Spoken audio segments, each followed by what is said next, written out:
My influencer sister filmed me crying after a breakup, then posted a reel revealing our father's abuse without my consent. So I gathered receipts, exposed her lies to every brand she worked with, and watched her followers vanish overnight. Ever since my older sister Nancy became an influencer, things have never been the same between us. I still remember the first time I realized how much she'd changed. I was 19, crying my eyes out because my boyfriend had just cheated on me with his third cousin. At first, she was nice. She brought me ice cream, flowers, freshly baked cookies, the whole package. But as I paused my ugly crying to dig into my tub of gold medal ribbon from Baskin-Robbins, her phone waved in my face. Click. Flash. She then started making the story post. At first, I thought it was a joke, because she made it look like I was crying over my nail breaking, but then she actually posted it. I stared at her in disbelief, and she deleted the app so I couldn't force her to take it down. For some reason, she was shocked when I kicked her out of my dorm. She didn't even text me until 24 hours had passed. No, sorry. No, I'll never do it again. Just a my-bee. But she's the only family member who I can talk to without being scared of getting hit or yelled at. So I forgave her, and planned to keep her at arm's length, until my new boyfriend became her prop. Thomas had nice hands, tatted, veiny, very masculine. So once a month, we'd all go out to eat together and she'd take photos of his arms and torso across the table. It was just to keep her followers on their toes. And because she never posted his face or tagged him, I was fine with it. Fast forward to 3 months later, meaning 3 more soft launches of Thomas. We were at the Capitol Grill, because my sister Nancy had insisted on paying. Everything was going well. I had just finished my exams, and I felt like I did good. So I was in a really lighthearted, goofy mood. And when I went to the restroom, I ran into my friend from high school. It was one of those days that felt like everything was going right. Until the next morning, when I saw Nancy's Instagram. This time it wasn't a story post. It was a reel, and in it was my boyfriend, but his hand was squeezing her thigh, and she filmed him from his face down to his ankles. My entire body went cold. I rubbed my eyes thinking I was mistaken, but then I saw he had been tagged in the post. I tried to send him a screenshot of it, but my message was green instead of blue. He had blocked me on everything. That's when Nancy called. I know you hate me right now, but hear me out. I was already crying, so I just nodded. Turns out she had paid my friend to distract me that day, because the entire thing was a test. You see, she claimed that after my last BF, she wanted to look out for me. So she flirted with my boyfriend and paid him to leave me and commit to her Instagram. And because he actually followed through, it was proof that he wasn't good enough for me. At that point, I was already done with her and her antics. Plus, arguing with Nancy was a waste of time TBH. So I simply told her that if she ever did anything like that again, I will cut her off. Eventually, she gave up and agreed. And you know that one Kanye tweet? If you feel Sewers Lytle, don't hang around people who make you want to unalive yourself. Well, turns out it's true, because the next 3 years without her went really smoothly. I graduated college with an extremely strong family-like friend group and had finally found a loyal boyfriend called Charles. But the day I posted about my graduation party, Nancy called me. She told me I looked beautiful. Her voice was meek, regretful. I immediately broke into apology for not inviting her and asked if she wanted to hang out. Suddenly, her tone changed and she sounded thrilled. So we planned a dinner for that same week. I purposely didn't tell her about my BF Charles, but there were so many updates on college that it wasn't even noticeable. As soon as I was done talking, she didn't respond to anything I said, just handed me a lip gloss and concealer stick so I could touch up for her page. But other than that, she told me she was now in therapy, and she's ashamed of how she handled the clout. I told her if she proved that she actually had changed, I would forgive her. We met up once a week after that, and I even let her in on my new BF. She seemed happy to not meet him, and I thought everything was finally okay. And until one day, when I realized I was even more naive than I thought. There I was, on a nice little walk by the local beach, when I got the notification. She had tagged me in a reel. It was a story time while she did her makeup. I thought it would be wholesome, because she started off by saying how amazing and beautiful I was, even put some photos of me on the screen. But as the video progressed, she started talking about our childhood. My heart dropped, and that's when my worst fears were confirmed. She told the entire world about how our dad had stolen my innocence. I dropped my phone in shock. My entire body was trembling. I checked the views. In just 2 hours, it had gotten 20,000 views. 20,000 people knew about the most vulnerable memory I had. But this time, I had the upper hand, because I wasn't the scared 19-year-old college girl anymore. I was a woman, the type to fight back, to make her regret ever thinking my forgiveness was weakness. I picked up my phone with shaking hands and called my boyfriend Charles. He answered on the second ring. I told him what happened, my voice breaking. He immediately offered to come pick me up, but I needed to be alone. I needed to think. I spent the next hour sitting on a bench by the beach, watching the waves and planning. Nancy had crossed a line that couldn't be uncrossed. She had taken my trauma, my most private pain, and turned it into content. For likes, for views, for engagement. The comments under her video were a mix of sympathy, shock, and people asking for more details. She was responding to them all, playing the role of the supportive sister who was breaking the silence to help other victims. It made me sick. I drove home in a daze, my mind racing with possibilities. When I got to my apartment, I sat down at my laptop and started making a list. Every manipulative thing Nancy had ever done to me. Every lie she'd told. Every time she'd used me for content without my permission. The list was long. Too long. And looking at it all together made me realize something important. Nancy wasn't going to stop. Ever. No matter how many chances I gave her, no matter how many boundaries I set, she would always find a way to cross them. So I had two choices. Cut her off completely and hope she'd leave me alone, or find a way to make her stop for good. The first option seemed safer, but I knew Nancy. She'd just use my absence as more fuel for her content. My sister won't talk to me after I exposed our family secret would be her next viral video. No. I needed to do something that would make her think twice before using me as content again. Something that would show her that her actions had consequences. Something that would hit her where it hurt. Her precious online image. I spent the next few days gathering evidence. Screenshots of texts where she admitted to paying Thomas to cheat on me. Emails where she pitched collaborations to brands using my trauma as her unique angle. Old videos she'd deleted but I'd saved, where she mocked her followers behind their backs. By the end of the week, I had a folder full of receipts. Proof that the person Nancy presented online wasn't real. That her authenticity was carefully crafted. That she would step on anyone, even her own sister, to get more views. Charles was worried about me. He kept saying I should just block her and move on. That revenge wouldn't make me feel better. But he didn't understand. This wasn't about revenge. It was about protection. I needed to make sure she could never hurt me like this again. I decided to start small. I found the email addresses of the 3 biggest brands she worked with and sent them the video of her mocking their products. Within days, all 3 had publicly announced they were ending their partnerships with her. Nancy called me screaming.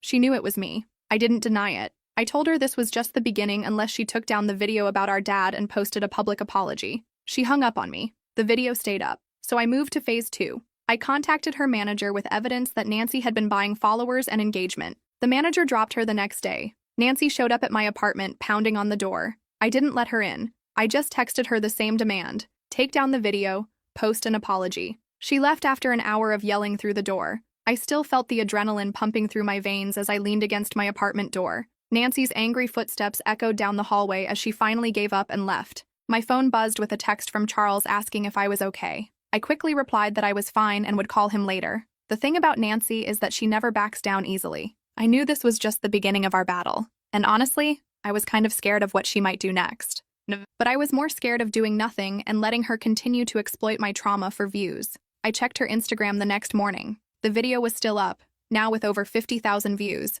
But she'd added a new story, her crying in her car, mascara running down her face. The caption read, "Being attacked by your own family when all you're trying to do is raise awareness." I nearly threw my phone across the room. She was playing the victim now. Of course she was. I should have seen that coming. My phone rang. It was my friend Elizabeth from college. I almost didn't answer, but then I realized she might have seen the video. Elizabeth didn't waste time with small talk. She told me she'd seen Nancy's video and wanted to check if I was okay. I gave her a quick rundown of what was happening. Elizabeth had met Nancy a few times during college and had always said there was something off about her. Turns out Elizabeth was right. After talking to Elizabeth, I decided to take a different approach. Going after Nancy's brand deals and manager was satisfying, but it wasn't getting me what I really wanted. The video taken down. I needed to be smarter about this. I spent the next few hours researching Instagram's community guidelines. Turns out sharing someone else's trauma without consent could potentially violate their rules against harassment. I filed a report against the video, then encouraged Charles and Elizabeth to do the same. We got about 10 of our friends to report it too. By that evening, Instagram had removed the video. Small victory, but I knew Nancy would be furious. Sure enough, my phone exploded with texts from her. I didn't read them. Instead, I blocked her number. I needed some peace. The next day, I woke up to an email from Nancy. She'd created a new account just to contact me. The subject line was, "You're going to regret this. Real mature." The email itself was a long rant about how I was trying to silence her truth and censor her content. She threatened to post more stories about our childhood if I didn't stop attacking her career. I forwarded the email to Charles and Elizabeth, then deleted it. I wasn't going to engage with her threats, but I did need to prepare for whatever she might do next. I decided to get ahead of the situation. I created a private Instagram account and posted a single statement explaining that my sister had shared deeply personal information about me without my consent, and that I was taking steps to protect my privacy. I only accepted follow requests from people I knew and trusted. 2 days passed without any new drama from Nancy. I started to hope that maybe she'd gotten the message. Maybe losing the video and having her brand deals canceled was enough to make her back off. I was wrong. On the 3rd day, I got a call from my mom. We hadn't spoken in months. Our relationship had always been strained, especially after I moved out for college and refused to come back home during breaks. She wasn't abusive like my dad, but she had enabled him, looked the other way. I never forgave her for that. She was crying on the phone, asking why I was spreading lies about my father. Apparently, Nancy had called her and told her I was making up stories about dad for attention. I was so shocked I couldn't even speak for a minute. Nancy had completely twisted the situation around.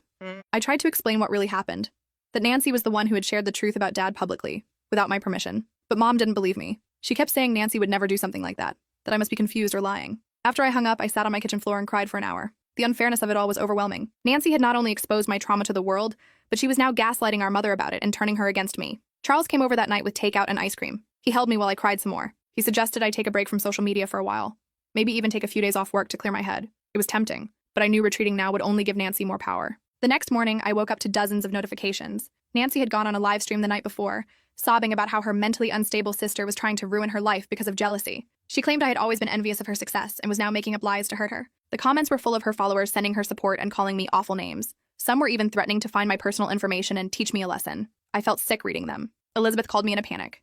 She'd seen the live stream and was worried about my safety. She offered to come stay with me for a few days. I accepted. Having a friend around would help keep me grounded. Elizabeth arrived that afternoon with a suitcase and her laptop. She worked remotely as a graphic designer so she could stay as long as needed. As soon as she walked in, she gave me a big hug and told me we were going to figure this out together. We spent the evening making a plan. Elizabeth pointed out that Nancy's biggest weapon was her platform and her ability to control the narrative. If I wanted to fight back effectively, I needed to find a way to tell my side of the story that Nancy couldn't twist or delete. The idea came to me around midnight. Nancy wasn't the only one with receipts. I had years of texts, emails, and even some recorded phone calls from states where one-party consent is legal that showed who Nancy really was. I had evidence of her admitting to the test with Thomas, planning to use my breakup for content, and even discussing how she could monetize our family drama. I didn't want to sink to her level by posting all this publicly, but I could create a document with all the evidence and share it privately with the brands she was still working with, explaining the situation calmly and professionally. Elizabeth helped me organize everything chronologically. We spent hours putting together a PDF that told the whole story, from the first time Nancy used me for content when I was crying over my cheating ex to the recent video about our dad. We included screenshots, recordings, and a clear explanation of each incident.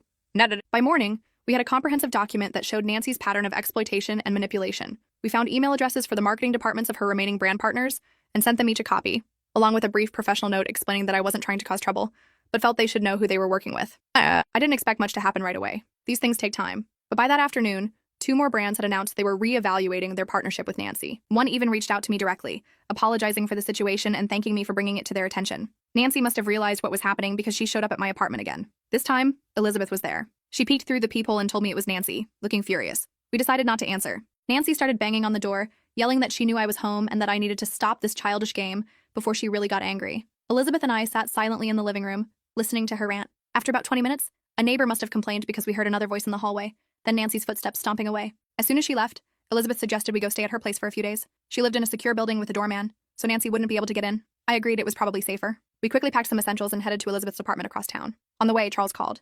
He'd been trying to reach me for hours.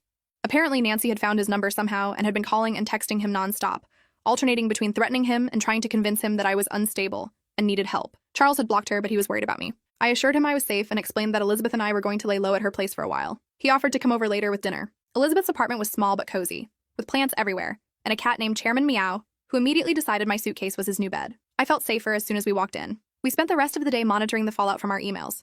3 more brands had quietly removed Nancy from their websites. Her follower count was dropping too, as people began to notice the pattern of brands distancing themselves from her. That evening, Nancy went live again.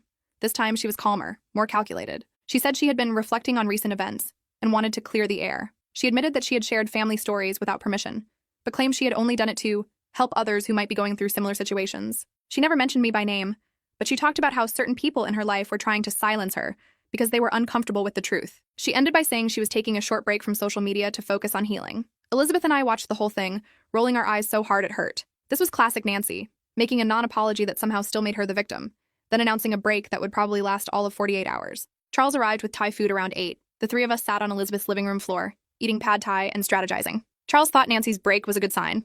Maybe she was finally realizing she couldn't win this fight. Elizabeth wasn't so sure.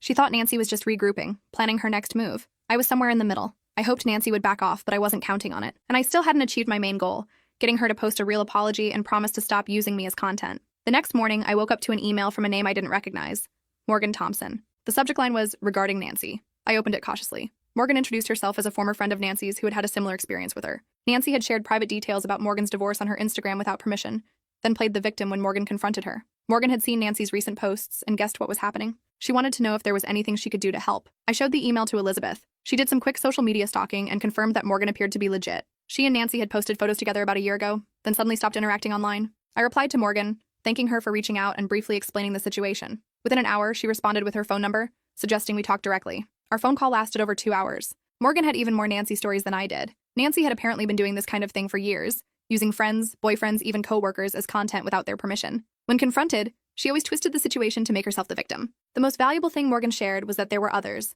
at least 5 other former friends of Nancy's who had similar experiences. She offered to connect me with them if I wanted. I immediately said yes. By that evening, I was part of a group chat with 6 women, all of whom had been exploited by Nancy in some way. We shared our stories and compared notes. The pattern was always the same. Nancy would get close to someone, learn their secrets or vulnerabilities, then use those for content. When confronted, she would gaslight, play the victim, and often try to turn others against the person who had called her out. One woman, Patricia, had actually gone through almost exactly what I was experiencing now. Nancy had shared details about Patricia's eating disorder, then claimed she was doing it to raise awareness. When Patricia had tried to get the content removed, Nancy had painted her as triggered and trying to silence important conversations. The group was incredibly supportive. They understood what I was going through in a way even Charles and Elizabeth couldn't. And they had practical advice too, based on their own experiences with Nancy. Patricia suggested we all report Nancy's account for harassment, which might trigger a review of her entire account.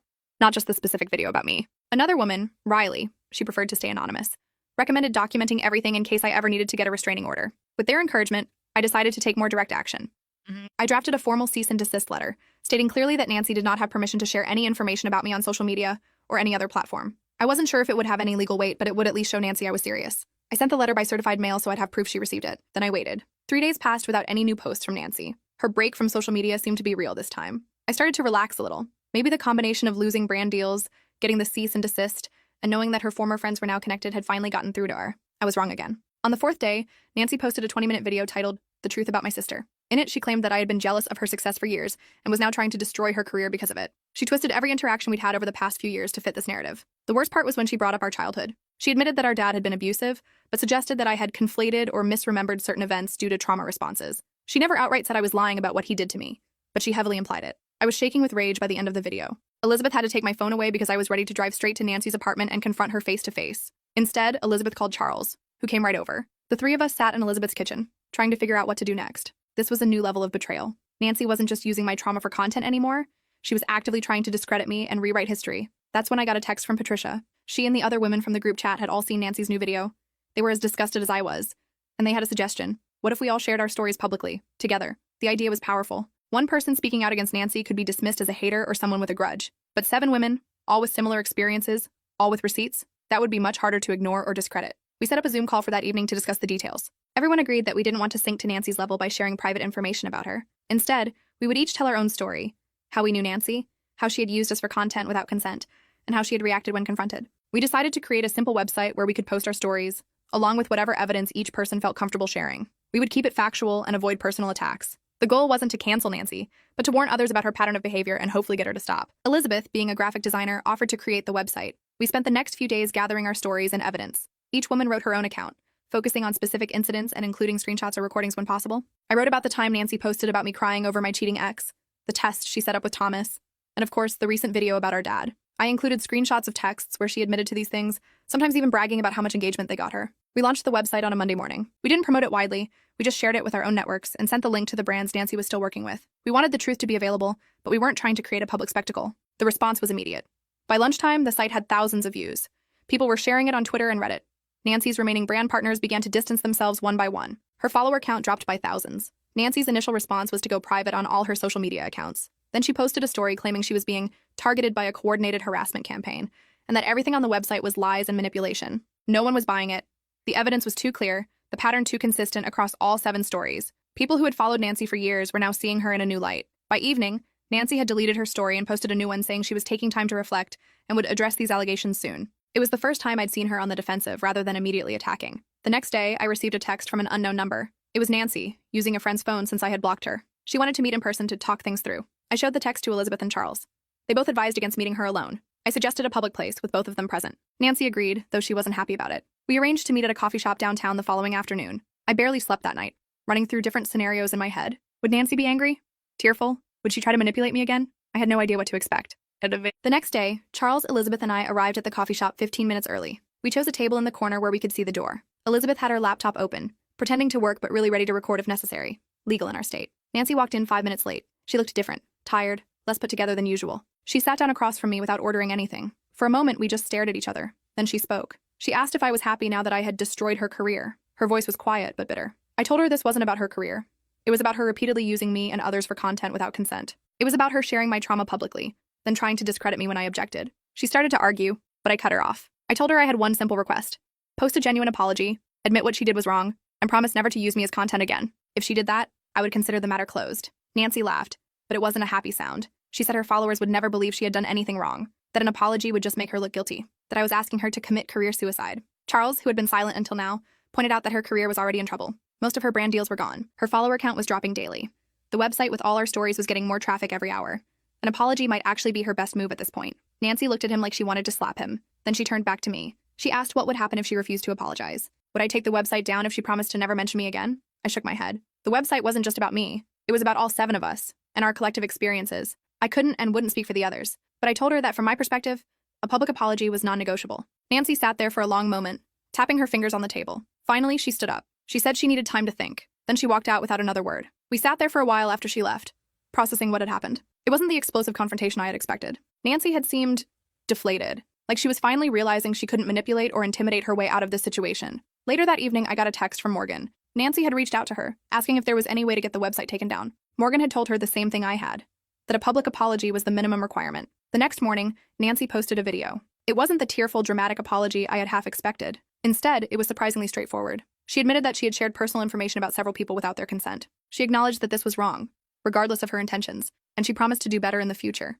She mentioned me specifically, saying she was especially sorry for sharing details about our childhood trauma without my permission and for trying to discredit me when I objected. She said there was no excuse for her behavior and that she was taking time away from social media to reevaluate her priorities. I watched the video 3 times, looking for the catch, the subtle manipulation, the way she would turn this around to make herself the victim again, but I couldn't find it. It seemed genuine, or at least as genuine as Nancy was capable of being. I forwarded the video to the group chat with the other women. Their reactions were mixed. Some thought it was a good first step. Others were more skeptical, pointing out that Nancy only apologized after her career was threatened. I wasn't sure what to think. Part of me wanted to believe Nancy had finally understood the impact of her actions. Another part remembered all the times she had seemed to change, only to revert to her old behaviors as soon as it was convenient. For now, I decided to take the apology at face value. I texted Nancy a simple, "Thank you for the apology." And she responded almost immediately with, "I really am sorry." It was the most straightforward interaction we'd had in years. Over the next few weeks, Nancy kept her word about staying off social media. The website remained up, but traffic to it naturally decreased as the drama faded. Most of Nancy's former brand partners moved on to other influencers. Her follower count stabilized at about half what it had been before. I moved back to my own apartment, though Elizabeth and I had become even closer friends through the whole ordeal. Charles was supportive throughout, never once suggesting that I should just let it go or be the bigger person. He understood that this wasn't about revenge. It was about standing up for myself and setting boundaries. About a month after her apology video, Nancy texted asking if we could meet again, just the 2 of us this time. I was hesitant but curious about what she wanted to say. We arranged to meet at the same coffee shop. This time, Nancy was on time. She looked different again, more like her old self before the influencer fame had changed her. She had even dyed her hair back to its natural color. She told me she had been in intensive therapy since her apology video, that she was working through a lot of issues, including why she felt the need to exploit others for attention and validation. She said she wasn't asking for forgiveness, just a chance to prove over time that she had changed. I told her I was willing to give her that chance, but that my trust would have to be earned back slowly, that I needed to see consistent behavior change, not just promises. She nodded, seeming to understand. Then she asked about our childhood, about Dad. Not for content, she quickly clarified, but because she was trying to process her own trauma from that time. We ended up talking for hours, more honestly than we had in years. I left that meeting cautiously optimistic. Not that Nancy and I would ever have the close sister relationship I had once hoped for, but that maybe we could build something new, something based on mutual respect and boundaries. As I drove home, I realized something important. This whole ordeal had started because I wanted to make Nancy pay for what she did. But what I really gained wasn't revenge. It was my voice. The courage to stand up for myself, to set boundaries, to say no when someone tried to use me. And that was worth more than any revenge could ever be. I walked into my apartment that night feeling weirdly calm. After months of chaos with Nancy, I finally felt like I had some control back. The website with all our stories was working. Brands were dropping her. And most importantly, she seemed to be on the defensive for once. Charles called to check in. He wanted to know how I was feeling after the coffee shop confrontation. I told him I was okay, just tired. The emotional roller coaster of the past few weeks had completely drained me. He offered to come over, but I told him I needed some alone time to process everything. I woke up the next morning to a text from Patricia. Nancy had reached out to her too, asking for a private meeting. Patricia wasn't sure what to do. I told her about my experience at the coffee shop, how Nancy had seemed deflated rather than combative. Patricia decided she'd meet Nancy, but in a public place with a friend nearby, just to be safe. Later that day, Elizabeth sent me a screenshot of Nancy's Instagram. She'd posted a story saying she was taking a social media break to focus on personal growth. There was no mention of the website or the allegations against her, just a vague statement about reflecting on past mistakes and learning to be better. Classic Nancy non-apology. I showed it to Charles when he came over that evening. He thought it was a good sign that she wasn't attacking me publicly anymore. I wasn't so sure. This felt like a tactical retreat, not a genuine change of heart. My phone rang around 8 p.m. Unknown number. I almost didn't answer, but something told me I should. It was my mom. She was crying. Apparently Nancy had called her again, but this time with a completely different story. She'd admitted that she was the one who had shared our family trauma online, not me. She'd confessed to lying about me being jealous and trying to ruin her career. I sat down on my couch, stunned. This didn't sound like Nancy at all. My mom kept talking, saying she was sorry for believing Nancy's lies, that she should have known better. I barely heard her. My mind was racing, trying to figure out Nancy's angle. What was she getting out of this sudden honesty? After I hung up with Mom, I called Elizabeth. She had a theory. Nancy realized she was losing the PR battle and was trying to salvage what relationships she could. Starting with our mom made sense. She was an easier target than me or the other women she'd exploited. The next morning, I got another surprise. Morgan forwarded me an email Nancy had sent to everyone in our group. It was a lengthy apology, acknowledging specific incidents where she'd used each of us for content without permission. She admitted to gaslighting us when confronted and trying to turn others against us when we stood up for ourselves. The email ended with a request. Nancy wanted to make a public apology video addressing everything she'd done. She asked if we would be willing to review it before she posted it, to make sure she wasn't missing anything or unintentionally continuing harmful patterns. Our group chat exploded with reactions. Some thought it was another manipulation tactic. Others believed she might be genuinely remorseful. We debated back and forth for hours. Finally, Patricia suggested a compromise. We would agree to review Nancy's apology video, but we'd make it clear that our approval wasn't an endorsement or forgiveness.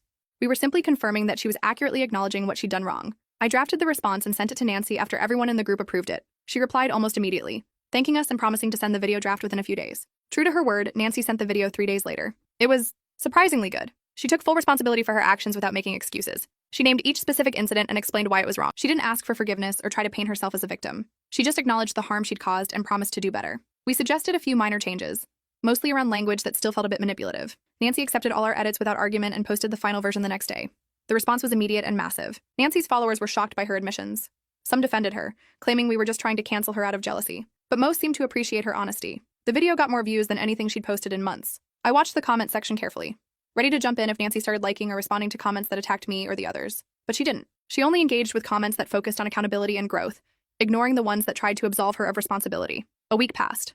Then 2. Nancy remained quiet on social media aside from responding to comments on her apology video. No new content, no stories, no attempts to capitalize on the situation for views. It was the longest she'd ever gone without posting something about her personal life. I started to wonder if maybe, just maybe, she was actually changing. But I'd been fooled by Nancy too many times before to fully trust this apparent transformation. My suspicions were confirmed when Elizabeth called me in a panic one morning. She'd been checking Nancy's social media accounts daily, something I'd stopped doing for my own mental health, and had noticed something concerning. Nancy had started following several accountability coaches and redemption story content creators, people who specialized in helping public figures rehabilitate their image after scandals. She's planning a comeback, Elizabeth said. This whole apology thing is just phase 1 of her rebranding strategy. I felt that familiar knot in my stomach. Of course, Nancy wasn't really changing.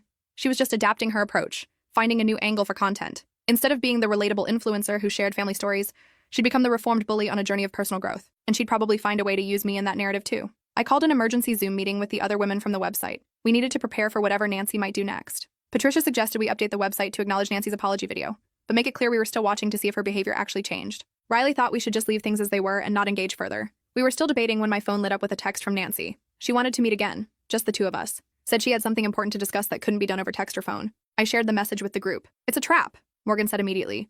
She's going to record your conversation and twist it somehow. That seemed likely. But I was also curious. What new manipulation was Nancy planning? And did I really want to spend the next months or years constantly looking over my shoulder, waiting for her next move? I decided to meet her, but with precautions. I told her I'd meet at a public park near my apartment. I'd have Charles and Elizabeth nearby, out of sight but close enough to intervene if needed. And I'd record the entire conversation myself, so she couldn't selectively edit anything later. Nancy agreed to all my conditions without argument, which only made me more suspicious. We set the meeting for the following afternoon. I barely slept that night, running through possible scenarios in my head. What did Nancy want?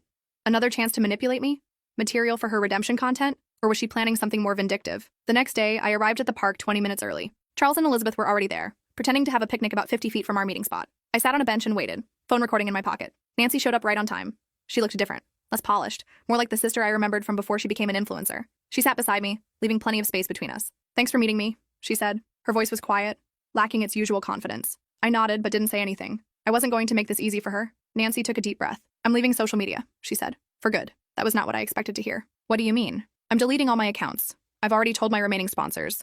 I'm done with being an influencer. I stared at her, trying to see the angle. Why? Because I don't like who I've become, she said simply. The apology video wasn't just for show, and I meant it. And making it forced me to really look at my behavior over the past few years. I don't recognize myself anymore. She pulled out her phone and showed me an email. It was a job offer from a marketing firm in Seattle, 3,000 miles away from where we lived.